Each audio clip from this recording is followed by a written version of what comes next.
Dua tiga. Assalamualaikum warahmatullahi wabarakatuh. Waalaikumsalam warahmatullahi Yang terhormati ya, pada ini sedang beberapa SPMI ada kegiatan warga dengan sekolah.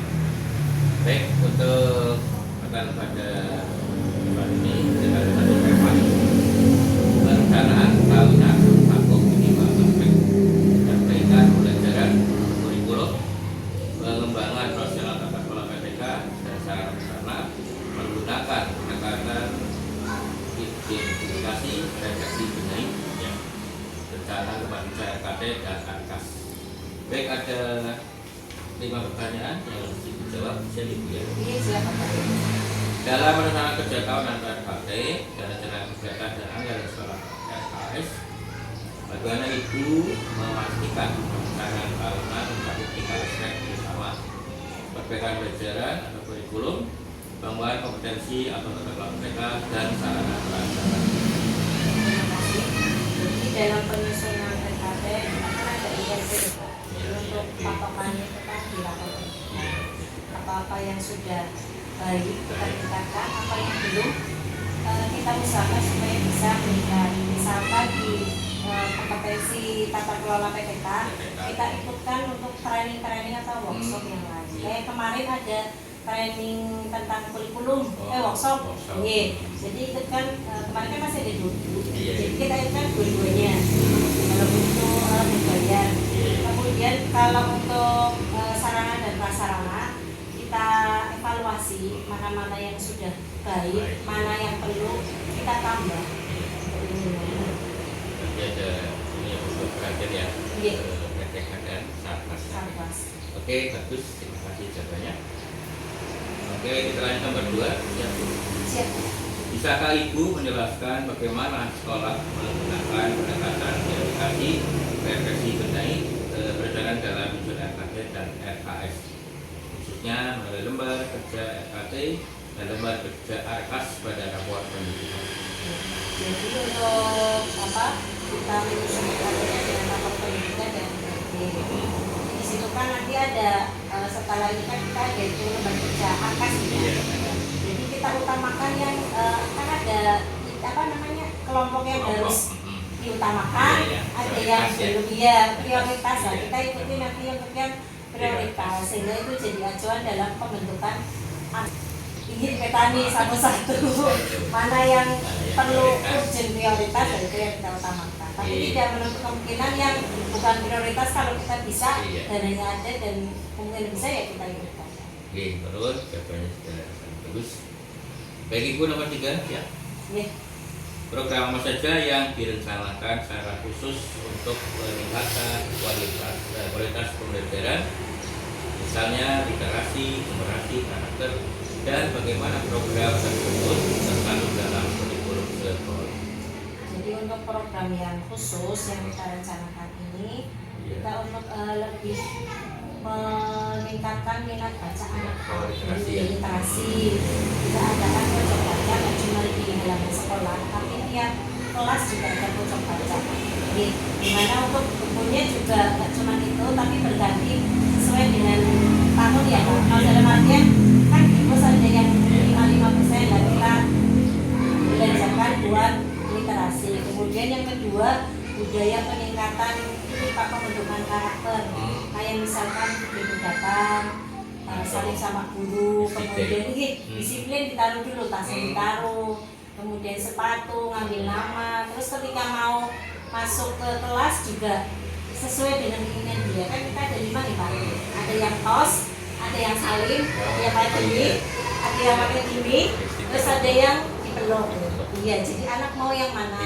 Terus kebiasaan hidup sehat, hidup bersih. Jadi setiap mau makan cuci tangan, baca doa aja, habisnya juga cuci tangan. Kemudian bentukan karakter kita juga ada setiap hari Jumat itu nanti sholat berjamaah untuk sholat duha, sama itu kita melatih bersedekah lewat lazismu kalinya. Ya, jadi setelah doa melingkar. Jadi ya, enggak, anaknya ke situ. Jadi ini di sini. Nanti ketika anak mau memasukkan, kita suruh baca doa. Doa apa misalnya doa mau makan yang bisa dia bisa. Tapi satu sama lain berbeda.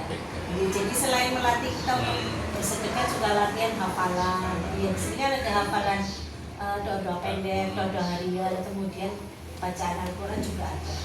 Jadi seperti itu Pak. Kemudian satu lagi kita pengen tahun 2023-2024 kita kan yang 2023-2024 kita kan ada program tersendiri waktu itu sekolah penggerak tentang bullying Pak.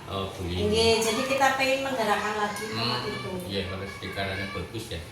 Karena tahun ini kalau saya lihat kemarin itu banyak yang apa ya? Karena mungkin dari lingkungan ya. Bullying. Iya, jadi mereka memanggil teman-teman itu kadang bukan namanya, kan kadang sesuai dengan fisiknya Pak. Misalnya saya udah gendut dipanggilnya gendut gitu. Kan itu enggak ini ya, walaupun kondisinya sesuai ya. Ya, walaupun terkadang kita bilangnya itu sepele gitu kan, sebetulnya kan bagus kan. Pengen meningkatkan itu lagi Pak, rencananya. Katanya kalau pulang pulang kan? Kalau pulang anak berdoa dulu. Jadi kita lihat dulu tadi kegiatannya apa aja. Kemudian kita doa-doa pulang, naik kendaraan keluar rumah, masuk rumah. Sama kita ada pesannya itu Pak, sentuhan boleh. Sentuhan boleh kepala, kaki, tangan. Itu kan pesan ya. Ya, kemudian pulang sekolah, ganti baju, cuci tangan, cuci kaki, sholat duhur, makan siang, siang. Kita tiap hari dibacakan. Terus nanti anak kalau pulang satu-satu, kadang pakai anteng-antengan, kalau enggak tebak-tebakan, kita tebak-tebakan. Terus kita memastikan anak itu pulangnya dijemput atau naik sendiri, pulang sendiri. Karena di sini banyak yang ada nih sepeda, ada yang jalan kaki, ada juga yang dijemput orang tua. Jadi kita pastikan semuanya dulu. Betul sudah ini ya Bu. Insya Allah Pak. Ini mudah-mudahan maju lagi. Amin. Oke, kita masuk nomor 4 Ibu. Nomor 4. Program apa yang direncanakan untuk pengembangan profesional guru dan tenaga pendidikan, misalnya pelatihan, kapasiti, supervisi, refleksi, serta peningkatan tata kelola PPK?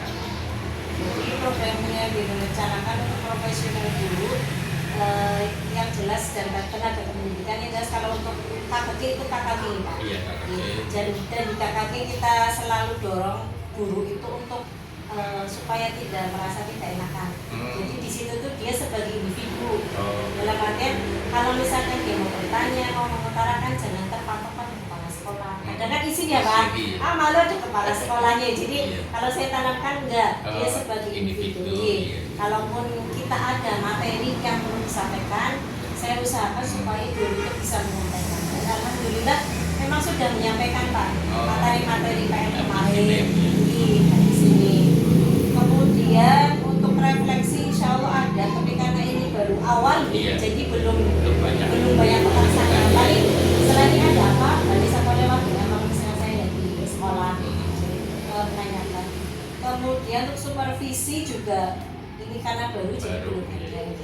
Untuk tata kelola PTK yang jelas, kalau PTK kan di sini berarti kebetulan cuma 2 ya Pak. Jadi saya merangkap ya kepala sekolah ya operator.